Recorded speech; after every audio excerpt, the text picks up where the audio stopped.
The courtroom was packed so tightly that it seemed to hum. Every seat was taken, people standing in the back against the paneled walls, the air dense with the warmth of too many bodies and the quiet static of expectation. The light from the high windows fell unevenly across the benches, catching on polished wood and the pale faces of those craning forward. It smelled faintly of varnish and old paper, with the sharper note of cologne and the faint trace of rain that clung to coats. No one spoke above a whisper. It felt less like a trial and more like the few seconds before a fight begins, when everyone knows the first blow is about to land. He sat at the table, the man everyone had come to see, as if the room had been arranged around him. Mid-40s, but with the kind of confidence that passed itself off as ageless. His suit was dark, expensively cut, the tie knotted too carefully not to be deliberate. He leaned back in his chair, one arm slung casually over the backrest, ankle resting on a knee, smiling with a mouth that looked practiced in the mirror. His cufflink flashed when he gestured, a tiny silver signal that he was here on his own terms. He let the silence stretch long enough for the room to bend toward him, then said loudly enough for everyone to hear. Seriously? This is entertainment for retirees. Judge Judy? You're nothing but a television figurehead. I saw a dozen like you in Washington every week. The words sliced through the waiting hush. For a moment, no one moved. Then, from the third row, someone let out a nervous laugh, quickly swallowed when it didn't catch on. A woman whispered, "Did he really just say that?" And her neighbor shook his head slowly, as though to steady himself. The man's smile widened, pleased with the disruption. He spread his hands as if to say, "Look, I've already won." His voice carried with ease, trained in boardrooms and gala dinners, used to commanding attention without effort. At the bench, she lifted her eyes from the papers in front of her. The movement was small, almost dismissive, but the effect was immediate. The air in the room changed direction. Her gaze was cold, measured, a light turned onto him that did not blink. When she spoke, her voice was quiet, not raised to match his volume, but every person in the room heard it with painful clarity. "You just compared me to politicians," she said, tone even, sharp as a scalpel. "That was a mistake. I don't have voters. I have facts." The gallery shifted, as though the floor itself had tilted. Someone in the back whispered, "Oh, he's done." Another voice, almost gleeful, murmured, "This is going to get ugly." A man near the aisle drew his phone a fraction from his pocket before sliding it back, afraid of the bailiff's stare but unwilling to miss what was about to unfold. The defendant's smirk faltered, just enough to register to those watching closest. He opened his mouth as though to speak, then thought better of it, resting his hand instead on the armrest and tapping his fingers in a rhythm that was almost too fast. His confidence had slipped, even if only for a second. The silence that followed was thicker than before, no longer anticipation but recognition. This wasn't going to be ordinary. This wasn't a skirmish. This was blood sport, carried out with paper and words instead of fists. He cleared his throat, forcing the smile back, but it no longer looked natural. The crowd leaned forward, every head tilted toward the two figures at the center. They knew instinctively what had shifted. The balance of the room was no longer his to command. The bailiff glanced around the gallery, jaw set, but even he seemed caught in the pull of it.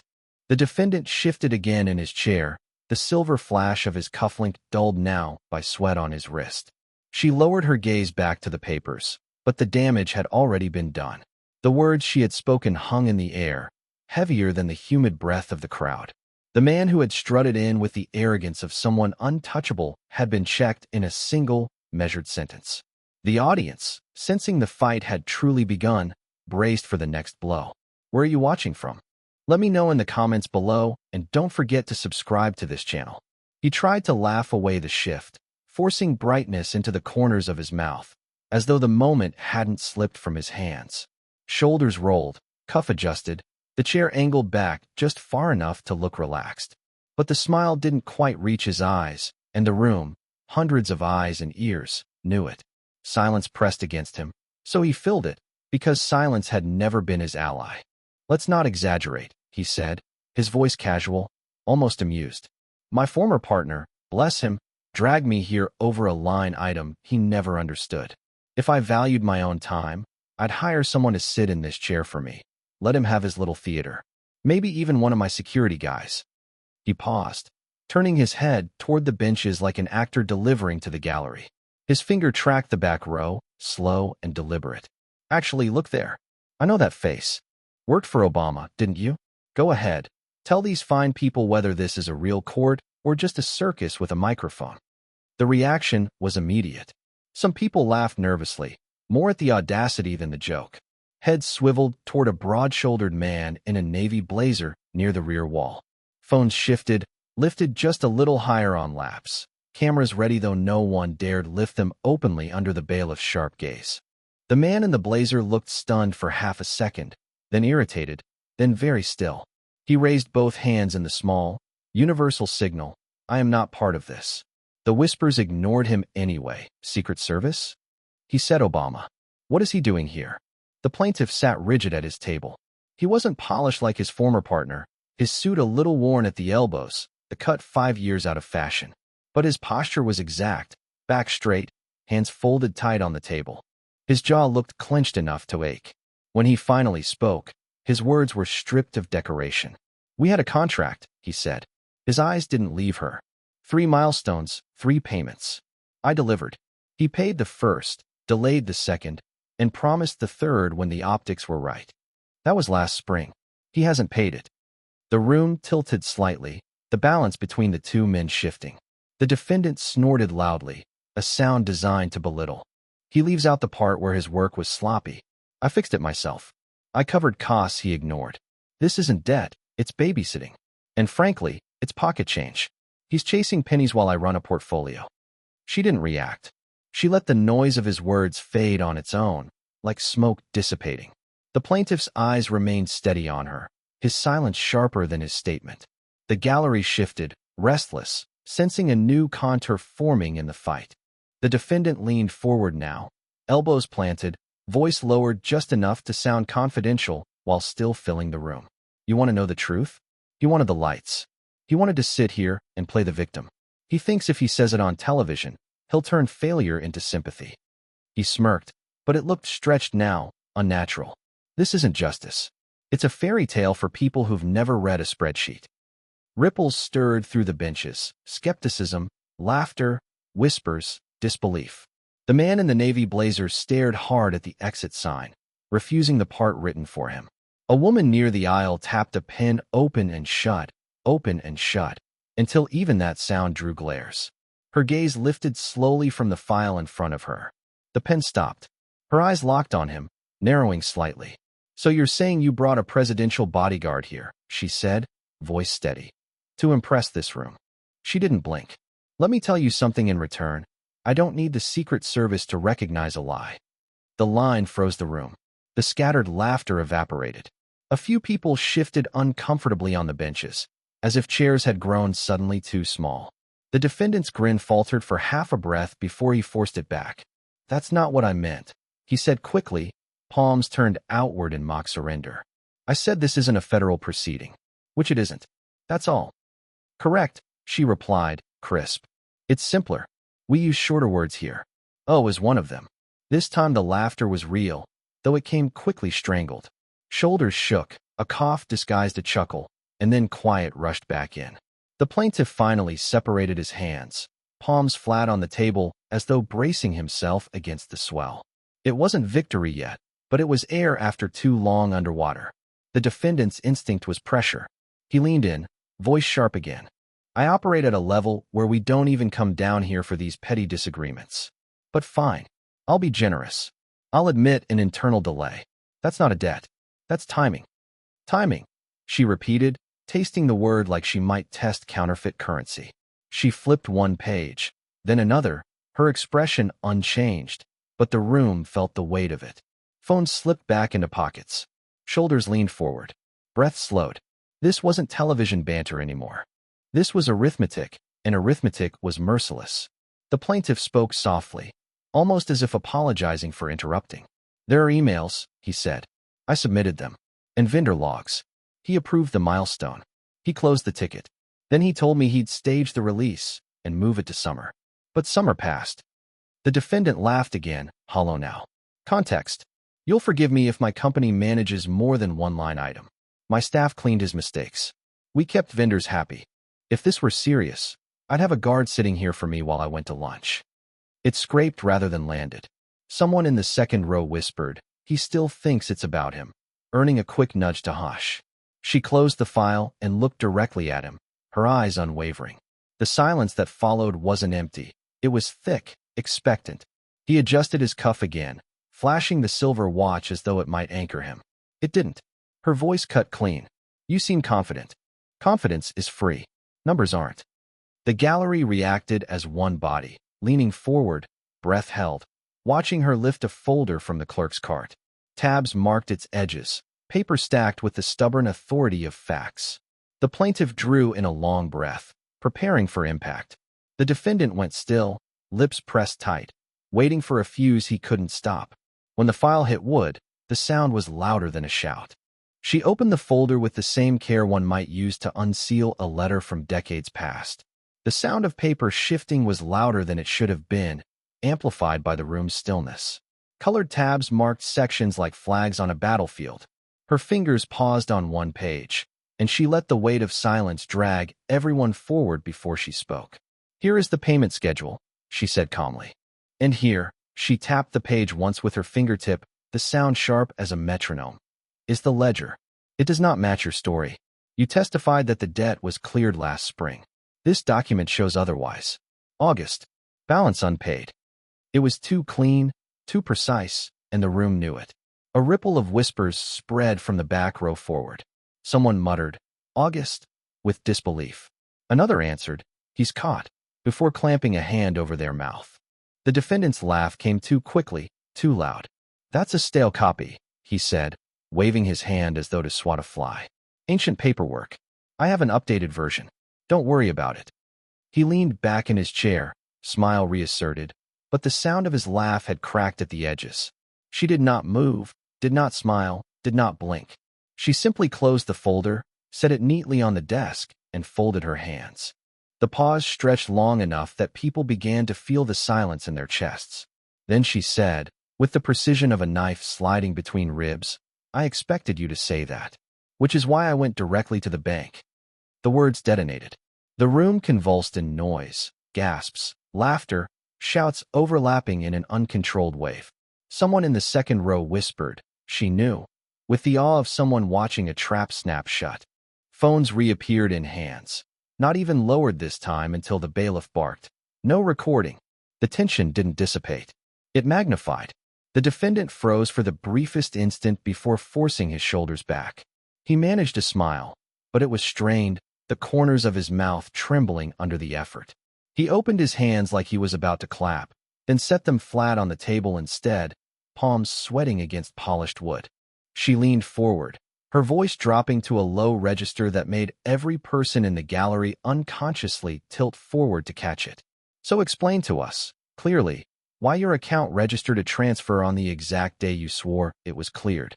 The quiet that followed wasn't natural. It was charged, as though the entire room had become one living thing holding its breath. The plaintiff sat perfectly still, watching, waiting. A woman in the back row dug her nails into her purse strap. The man in the navy blazer from earlier finally turned his head toward the defendant, eyes narrowing, as if even he wanted to hear what excuse would crawl out. The defendant cleared his throat. Once, twice. He opened his mouth, but the sound that emerged was thin, cracked.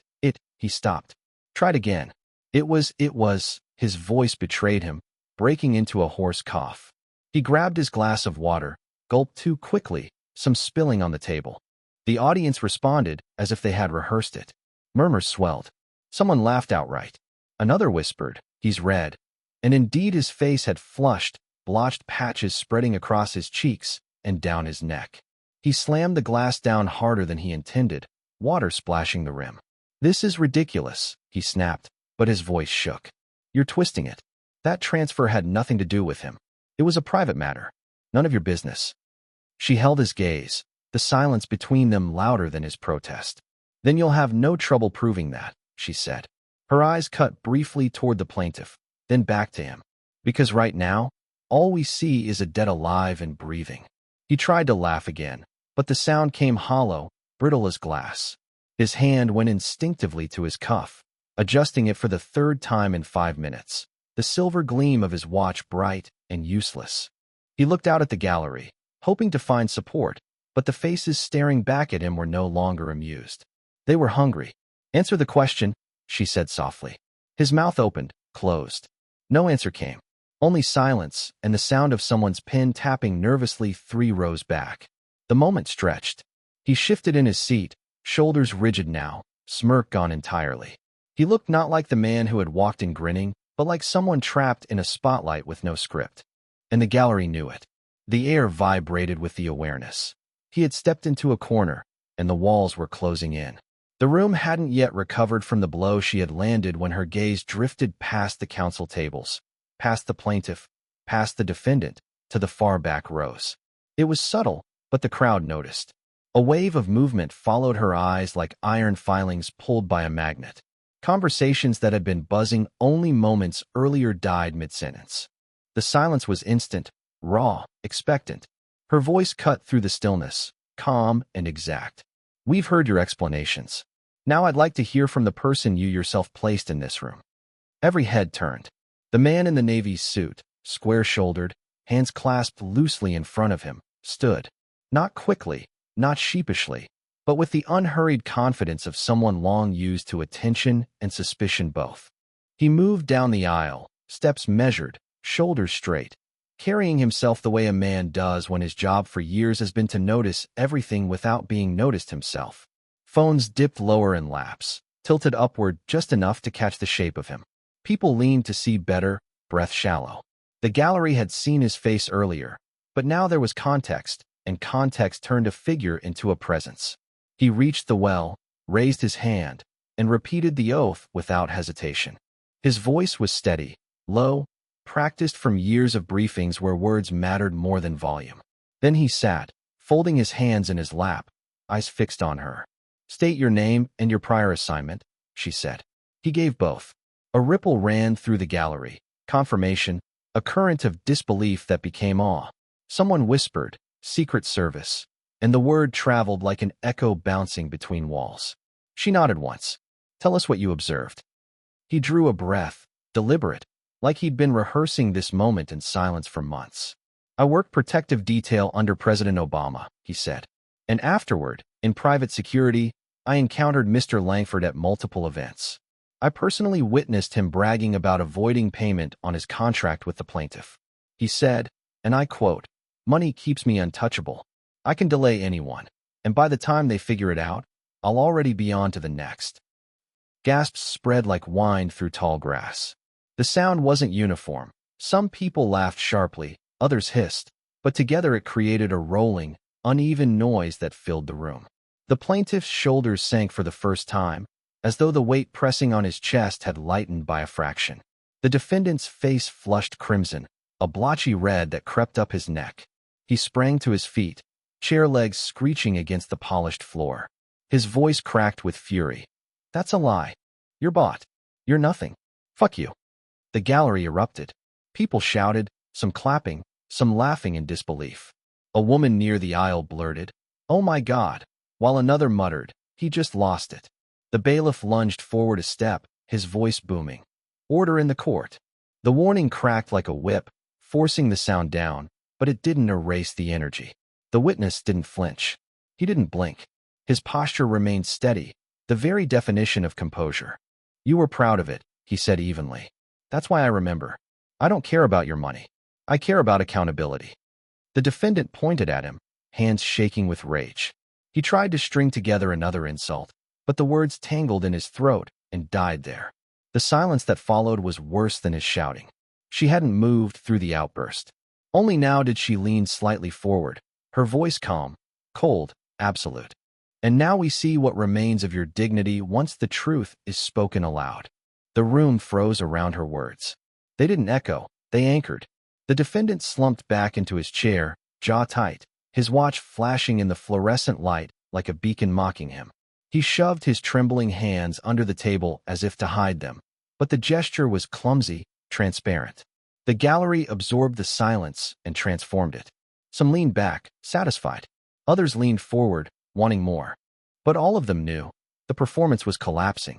The man who strutted in with arrogance had been stripped of it, piece by piece, in front of strangers who now owned the memory of his unraveling.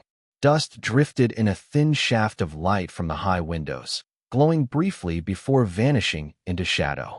Outside, rain had left the air smelling of wet concrete, and a faint draft carried it in through the rear door. It curled along the floor, cool against ankles, a reminder of the world beyond the trial. She turned back to the witness. "You understood the gravity of what you heard." He nodded.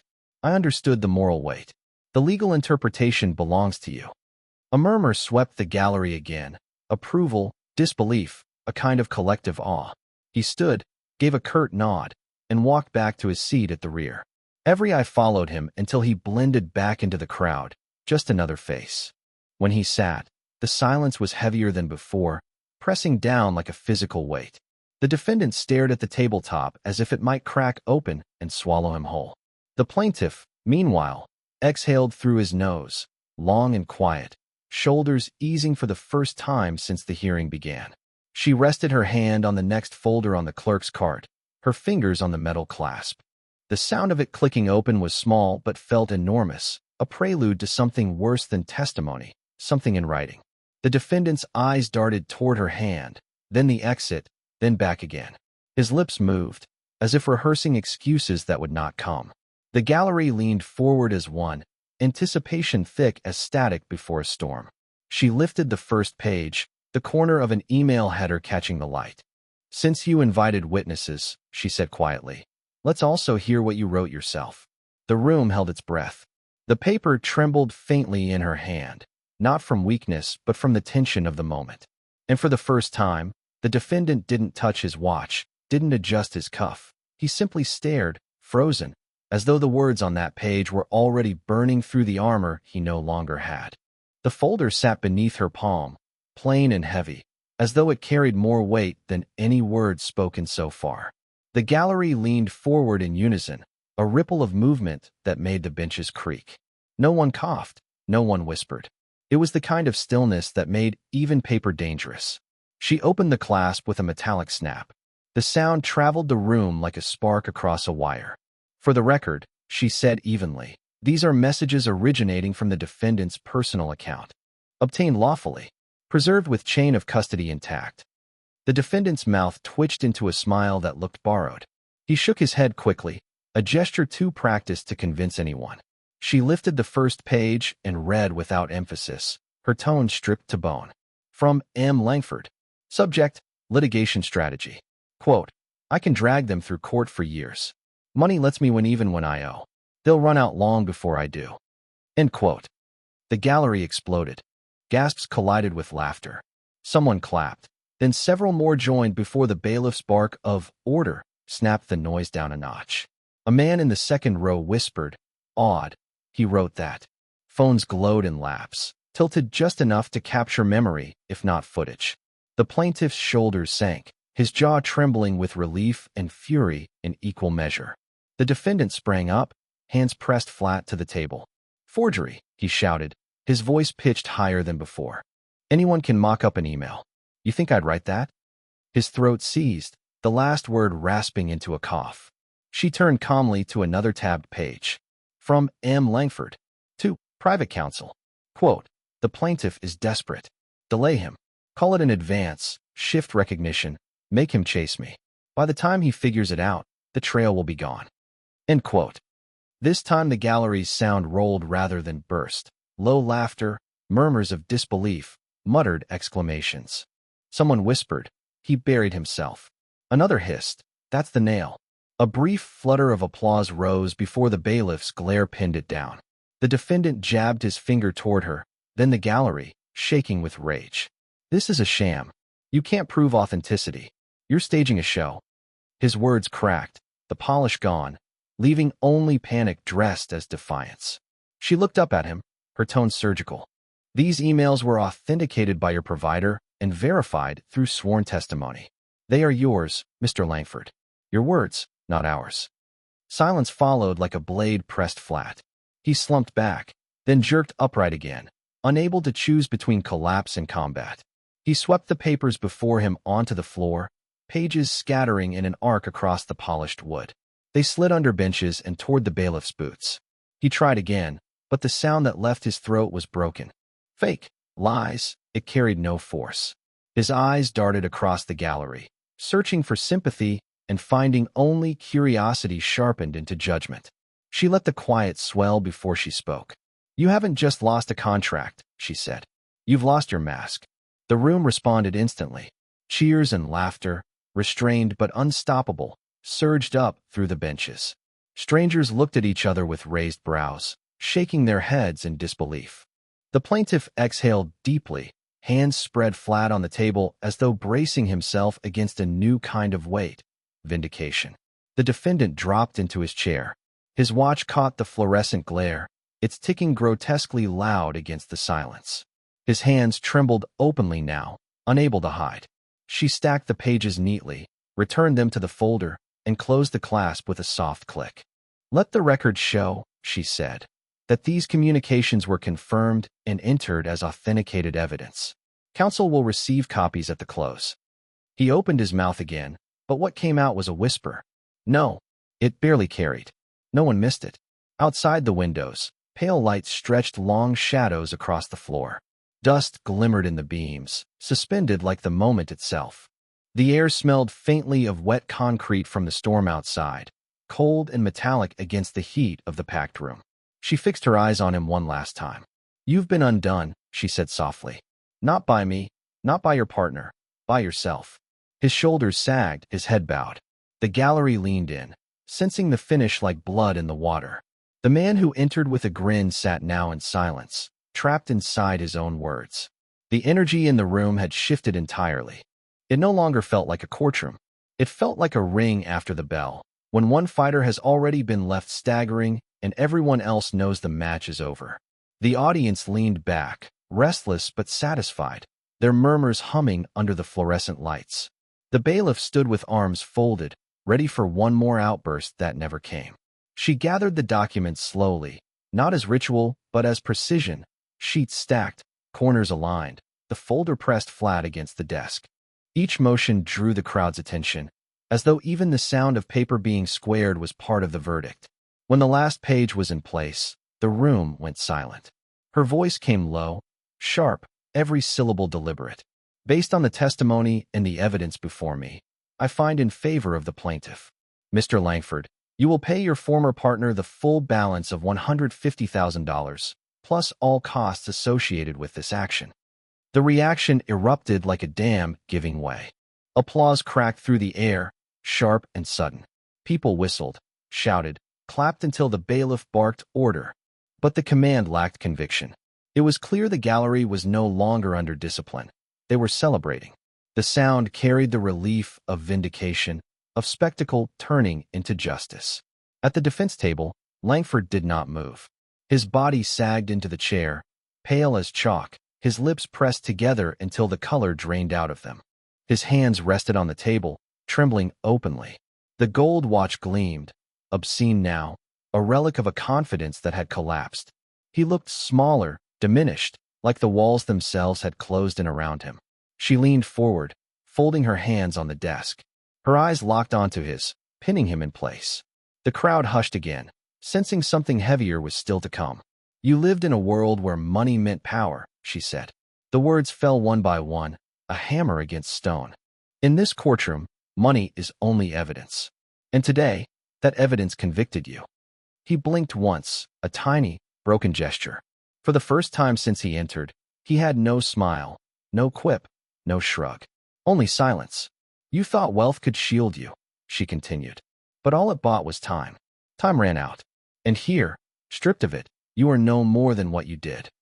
The gallery held its breath, the sound of her words sinking into the grain of the benches and the memory of every person who would leave this room with the story. People would tell it later. The man who thought himself untouchable, cornered at last by his own arrogance. Her hand reached for the gavel. She raised it slowly, deliberately, giving the moment room to expand, to etch itself into everyone's mind.